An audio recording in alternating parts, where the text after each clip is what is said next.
去了解多啲究竟你成個錯配嘅計劃底下，喺未來嗰一年會發生啲乜嘢事。如果你唔諗住聽郭 Sir 講任何嘅嘢呢，睇到呢個位置麻煩你撳翻嗰個鐘仔呢，唔好再 subscribe 郭 Sir，因為如果再彈出嚟呢，即係講一啲唔啱你聽嘅嘢嘅啫。建議大家聽翻學校老師講嘅嘢，咁就 OK 噶啦。因為學校老師係最值得信賴。如果唔想再做一啲錯配嘅動作而又願意去聽人講嘅呢，呢個 QR code 先至幫到你嘅啫。20分與40分呢，可能真係20分係零識 ，OK， 即係乜都唔識。40分可能佢可能有機會貼近一個合格嘅能力值。大家好，我係郭 Sir。今日呢，想同大家分享一個係一個真實個案啦，但係又唔係幾開心嘅一個消息啦。因為呢，同大家分享得呢啲真實個案呢，就係想世人受到一個警惕，唔好再犯同樣嘅錯誤。但係呢，你放心，每一年呢都係有家長做呢啲咁樣嘅傻事，做呢啲咁樣嘅錯事，然之後就會問下郭 Sir 應該要點做，轉唔轉校需唔需要做啲咩嘅調整嘅？究竟呢一件事係乜嘢呢？記得開始之前 subscribe 我哋 YouTube channel， 撳埋隔離個鐘仔當有新一片、新嘅分享就會通知你噶啦。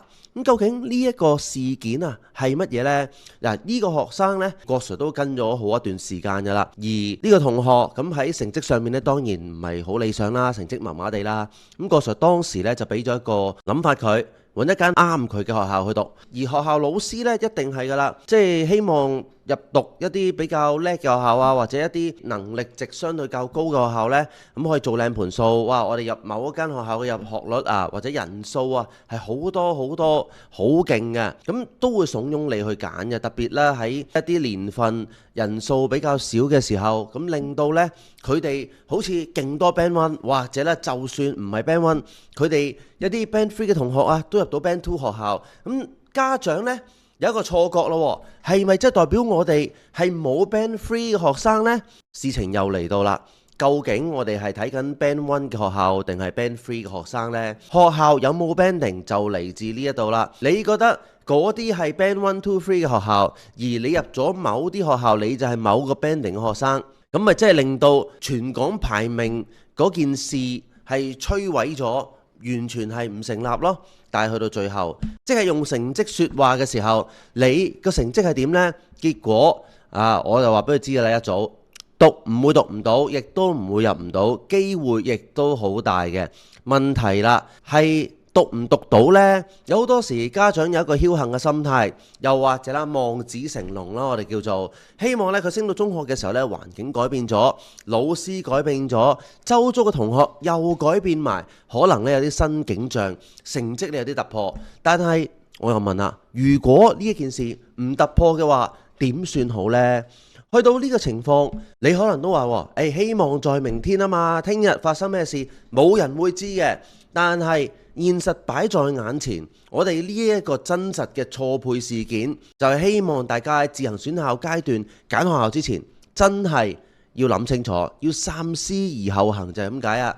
因為錯咗之後，你諗住讀完一個學期，甚至一個學年之後轉校都未遲啦。好啦，要轉校嘅時候，咁究竟你會唔會揾到一間學校願意俾你揸住呢一個咁樣嘅成績表而走去升中二呢？還是你又係褪落一格，即係去一間冇咁理想或者原先郭 Sir 建議你嘅學校去重讀中一呢？而喺呢一件事嘅情況底下，好大機會都係去重讀中一噶啦。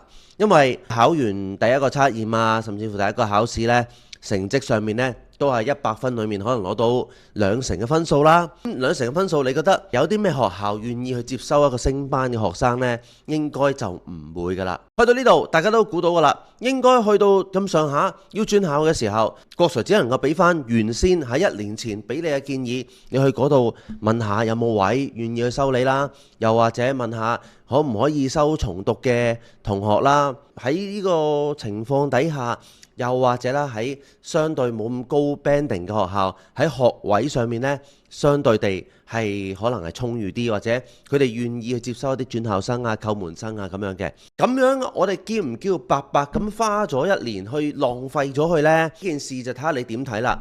可能你就話我唔試過呢，就唔深識嘅。但係喺郭 Sir 嘅睇法，我只會如實咁話俾你知，究竟嗰件事會點樣發生。因為我哋係叫做落地去做一件時去教過好多唔同嘅學生，究竟嗰張成績表點樣去睇，嗰個分數或者喺佢嘅能力值啊，即係喺分數上面一定係講到一啲事實出嚟噶嘛。你有某個分數，可能70分與80分，大家學識嘅程度上面呢，相距未必好大。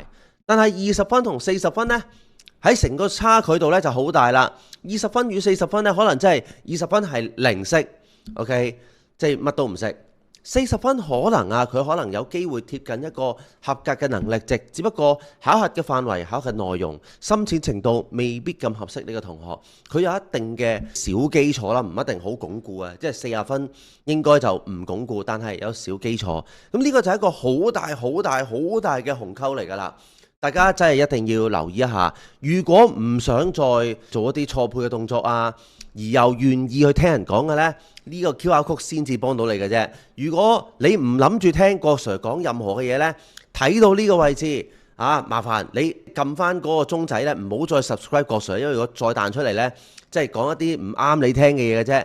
建議大家聽翻學校老師講嘅嘢，咁就 OK 㗎啦。因為學校老師係最值得信賴，最值得你去聽佢嘅意見㗎嘛。你聽完佢講嘢之後，再問郭 Sir， 郭 Sir 都唔會講翻一啲即係啱你聽嘅嘢嘅。如果你本身覺得郭 Sir 係唔啱聽嘅時候，咁但係如果你覺得啱聽嘅話，當然啦，你咪繼續聽下睇下，究竟呢我有啲咩可以幫到大家手，同埋呢個 QR code先至真正會幫到大家㗎，好冇？希望呢今日呢個個案呢可以幫到大家手，去了解多啲，究竟你成個錯配嘅計劃底下，喺未來嗰一年會發生啲乜嘢事？嗱，呢一個個案就真真實實咁發生咗，而呢一個個案亦都唔係唯一嘅個案。我過去都幫過啲學生，當然啦，就係冇聽到郭 Sir，咁最後郭 Sir 都係會心軟去幫手嘅。咁但係無謂嘥咗小朋友嘅一啲時間。今日你聽完之後，你相信嘅明年今日或者之後嘅時間，你都會覺得好彩聽咗，然之後我哋冇白行到一啲路啊，好冇？咁希望下次嘅分享呢，亦都係幫到大家啦。我哋今日去呢度，下次再見，拜拜。